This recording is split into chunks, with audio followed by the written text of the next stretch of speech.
Hi, I'm Dr. Hillary. And I'm Dr. Kara. We're the founders of Cultivate Fertility. We're here having tea, talking about the most common issues and questions people bring up in our practices. And this is a really common one, vegetarian and vegan diets. So we have patients all the time come in and say, I'm a vegan, what should I do if I'm trying to get pregnant? And the first thing we talk about are the four most common deficiencies associated with vegetarianism or veganism: iron, omega-3 fats, B12, and vitamin D. I think Kara and I, when we both got to school, medical school, we were both vegans. And when we started studying Chinese medicine, we started to learn about something called blood deficiency. And when our Chinese professors would go through the symptoms of blood deficiency, we both had all of them, which was sort of like fatigue, nighttime fogginess, anyways. And we realized this might not be the best diet, especially since we were both having some infertility and fertility issues.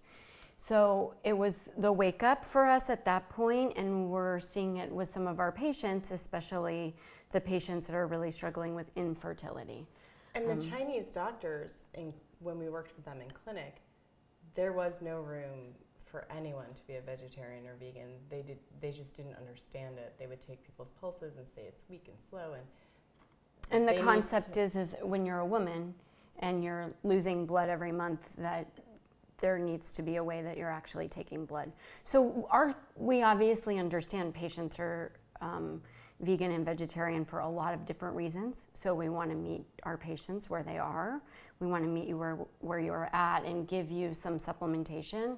Make sure that you're on adequate amounts of iron in your prenatal, on vitamin D, that you're supporting B12 or a B vitamin, and taking some essential fatty acids, whether it's from chia seeds or flax or from an algae source.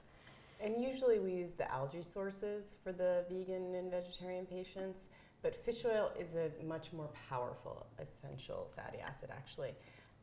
So you can do it. You just need to make sure that every single day you're taking care of all these potential nutrient deficiencies, right, because they're real as far as getting pregnant. You need oxygen supplied to the uterus and ovaries to get pregnant, and you need to support a healthy pregnancy, and people get deficient in pregnancy. So every day for a few months before getting pregnant, you're going to want to supplement.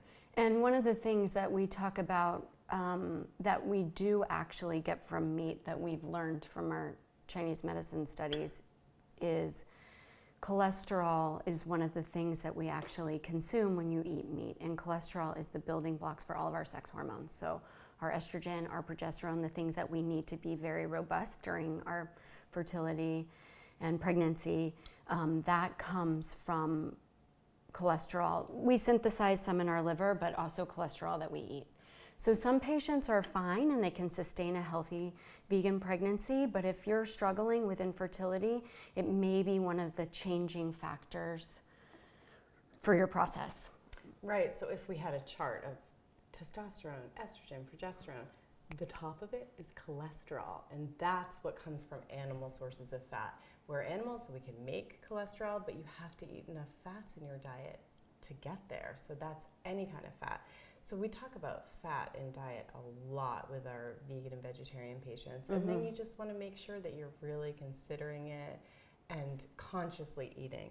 The other deficiency that I think is really important is folate and zinc. So zinc is a real nutrient deficiency, and it's often found from meat. It is, and it's something that affects thyroid. We'll talk a lot about thyroid in our different tea talks, but zinc is a really important one to have. You know, I had a patient that was in her 40s and struggling with infertility, had been a long-standing vegan. We are on a lot of different supplements, and she had a very strong diet.